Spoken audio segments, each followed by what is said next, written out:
Welcome to Impact. Ukrainian and Russian negotiators are said to be on the brink of a deal which would enable Ukraine to resume exports of grain through the Black Sea. Now, both sides have been negotiating for months under Turkish supervision to reach an agreement. Turkish officials hope it'll be signed shortly, but other sources have urged caution. Let's take a look. This is the area where Ukraine has been struggling to send its ships through the Black Sea on Ukraine's southern border. And that has serious consequences. Odessa is one of the key areas where grain is stored before being transported. Some 20 million tonnes of grain have been stuck in silos there. And Ukrainian exports are crucial to global food supplies. Moldova depends on Ukraine for more than 90% of its wheat imports. Places like Lebanon, Pakistan, Libya, Tunisia and Qatar also import large amounts. Our correspondent Anna Foster is in Istanbul and gave us details of the preparations being made before the signing of the deal later today. So we know now that both the Russian and the Ukrainian delegations are here in Istanbul, hopefully ready to sign the papers. Russia's defence minister, Ukraine's infrastructure minister, a bit of a difference in roles there. You can make of that what you will. But what we're hearing as they get ready to sign this deal is just a sense of really how far apart these two sides still are, of course, on so many things. The Ukrainian side have just told us that, in fact, they are not going to be signing the same piece of paper, the same deal that the Russians are. They're going to sign two parallel deals that mirror each other. So one with Turkey, Russia and the UN, and one with Turkey, Ukraine and the UN. So I think anybody who was going to look at this deal and read in that we're moving somewhere towards a ceasefire or some sort of cordial diplomatic relations, absolutely not. I think this is a deal born out of necessity, one that's been pushed for by the UN for exactly the reason you pointed out just a few moments ago. There are so many people in so many countries who are absolutely reliant on this grain that it was vital that they tried to get some kind of deal through to unlock those 20 million tonnes of grain that are sitting in those silos in Odessa and get it to the people who really need it. It's so interesting that they have those parallel agreements and that is something, obviously, that will stand up to the test of it. Otherwise, I'm sure they wouldn't be going ahead. But really interesting. But the other part, Anna, I'm beginning to see, we have our live page with all the developments coming through, that prices are beginning to fall. So perhaps that is something, even just with talk of a deal, something hopeful for people around the world. Exactly, because really this has had a twofold impact. And we talk about the countries that rely on grain, the countries where the very poorest people, and there are so many of them, rely on bread as a staple food. The prices have gone up and the shortage, the supply has gone down. So in those countries, you have a really serious situation where people, the WFP say, the World Food Programme, are moving towards famine. But then you also have those countries where people are not in as difficult a humanitarian state, but we still see the global price of grain has risen. So even if you're living in a more developed country, you are still paying a lot more for those supplies than you did before. So this is, I think, a twofold deal. They want to try and bring down, try and reverse that spike in global grain prices, and also try and resume that supply as well. That, I think, is why this is so important and why they've been working on it for several months now. It's really vital on all sides that they try and get this over the line. So when might they get it over the line, Anna? Do we know? Do we have a time today? Well, we know that they want to try and do it quickly, of course, but there are various logistical things that need to be dealt with because, of course, when you look at the questions surrounding this deal, there are things like how will these ships move safely? Because, of course, Ukraine has mined the area of the sea around its coast to try and protect it. There's been a Russian naval blockade of Ukraine. So how do we know that those ships won't be attacked by Russia? There are lots of different logistical things that need to be put into place. We need to know how they're going to be checked, for example. I know that Russia have concerns that Ukraine might use the incoming ships to smuggle weapons. So there's lots that they need to sort out because I think both sides will want really firm assurances about this. It's not a question of coming up with some sort of loose arrangement. This needs to be a really rigid framework so both sides know what their responsibilities are, what they need to be doing, and I suppose also, crucially, what happens if somebody breaks their responsibility and something goes wrong? What might the consequences or the potential sanctions be? Thanks so much to Anna Foster there. Well, let's go to Kiev, where I'm joined by a member of the Ukrainian Parliament. That is Solomia Boborovska.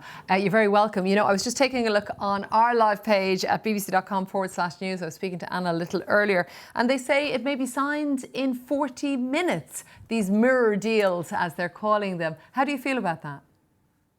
As far as I know, it's already been signed from the Ukrainian side, this agreement.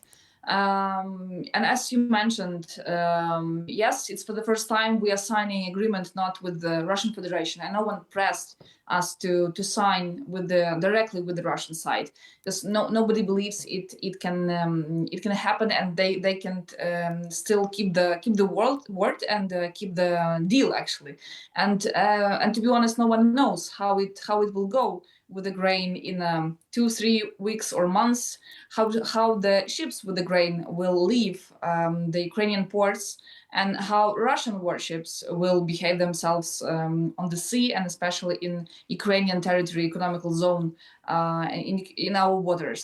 So honestly, I believe, I want to believe that this deal can happen, and the world will finally get the grain.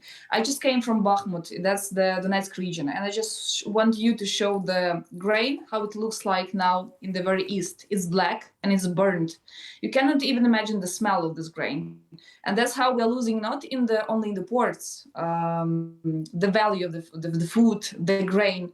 That's how we are losing lots of land full of grain and ready to be gathered in order to bring it to the Africa or to Europe or whatever. And that's horrible. That's how the really big areas, or majority in purpose, are burning because of the Russian decision to burn these fields. That's to be honest, that's horrifying. Of course, and we're hearing, of course, about these insecure food supplies in so many countries where there's a lot of poor people as well, and the Ukrainian farmers, of course, that are supplying it. But there seems to be a little bit of hope there. You did lay out all these challenges that are still potentially ahead. And, you know, Anna Foster was saying, you know, what will happen if, in fact, things do not go according to plan? What do you think might happen? You outlined some of your fears of what Russia may do. Of course, and so that's for us, for Ukrainian side. It's not the very first time if Russia doesn't keep the promises of the deal. Our naval forces will respond, and we already said that the military response will be taken if they will stop, or they will use any other kinds of the pressure or any other methods on stopping the ships with the grain, with the supply, to go out of the Ukrainian territorial zone. So 3 ports in Ukraine, Odessa, Chernomorsk, and the southern port, will be checked by Ukrainian side and will be responsible for all necessary procedures.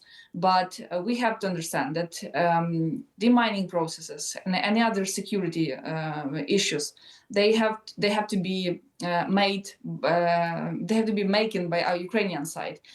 And I truly believe that Ukrainian side will do our best in order to provide the procedures to be very clear and fast. But if Russia will break the deal, Ukrainian side will respond with the military response.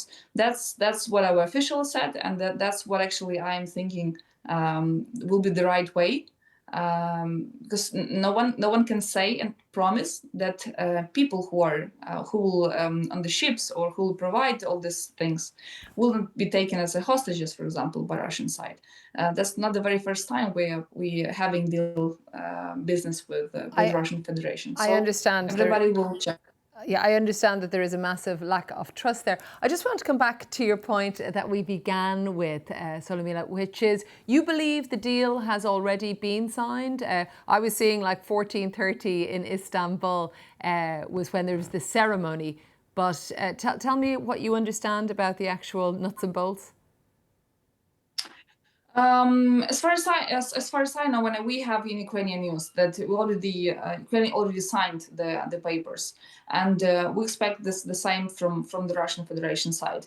But a couple of my colleagues told me that Shoigu, who is the Minister of Defense, will be responsible from that side on this grain export, and that's actually a bit making a bit nervous and making the situation a bit ridiculous. Because Shoigu is famous on very strategic security and defense issues from the Russian side, and now he's responsible for the grain security. I would say if it's happened, at least it will be without not breaking the sanctions from the Russian side.